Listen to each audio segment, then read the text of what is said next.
Welcome back to Unbound Faith. Glad to be back with you. Picking up where we left off. Yeah.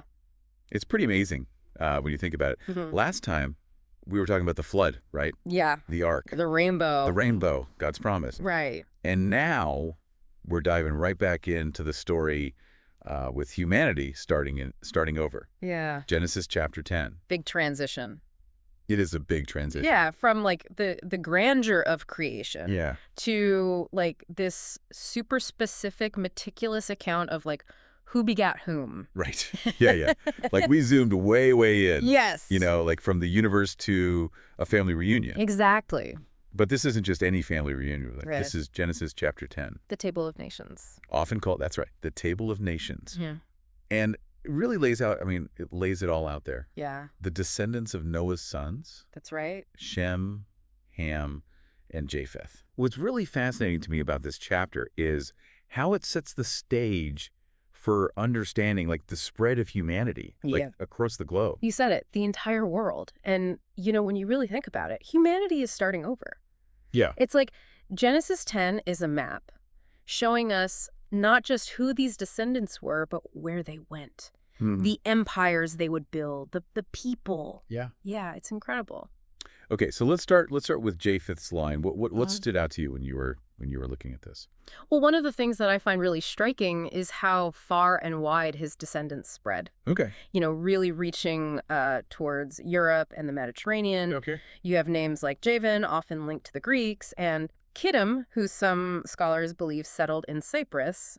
This section really emphasizes the geographical spread of humanity. Yeah, and that leads to distinct languages. Yes. Distinct cultures. Of course. And eventually, nations. Right. Exactly. Even this early on, we see the seeds of cultural diversity being sown. But, and I think this is really important, it all traces back to Noah.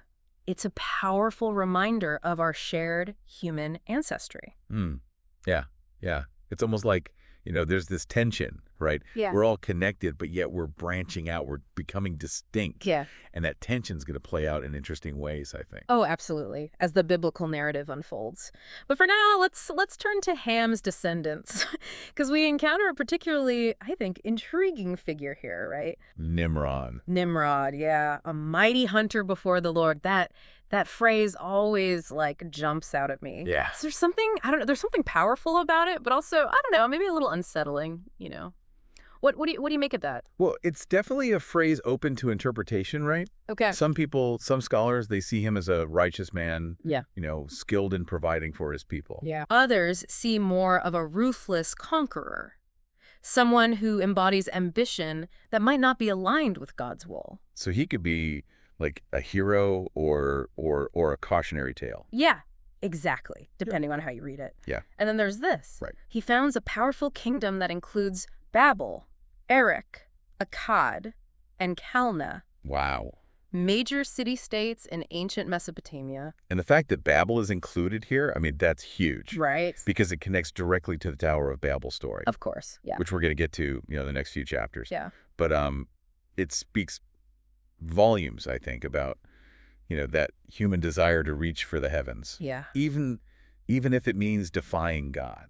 It's a great observation. And you're already, I love this, you're making connections. Well, yeah, seeing the bigger picture. That's what we're supposed to do. That's what we want to do on Unbound Faith. Exactly. Yeah. Now, when we get to Shem's lineage, we're on a very significant ground here. Okay. Because this lineage leads to Abram.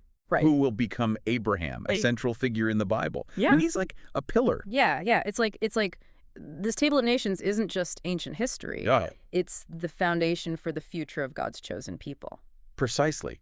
Genesis 10 underscores this beautiful, complex reality. We're all part of a single, interconnected human family. Right. Yeah. All descended from Noah. Right. Yet within that family, the chapter also highlights the incredible diversity of cultures and languages that emerged. Yeah. All from this common root. It's a powerful message, especially, for us today, thousands of years later, right? Absolutely. It really invites us to consider how we navigate a world, full of differences, right? While still remembering our shared humanity. So important. Yeah. It's a question worth pondering this week as you reflect on Genesis chapter 10.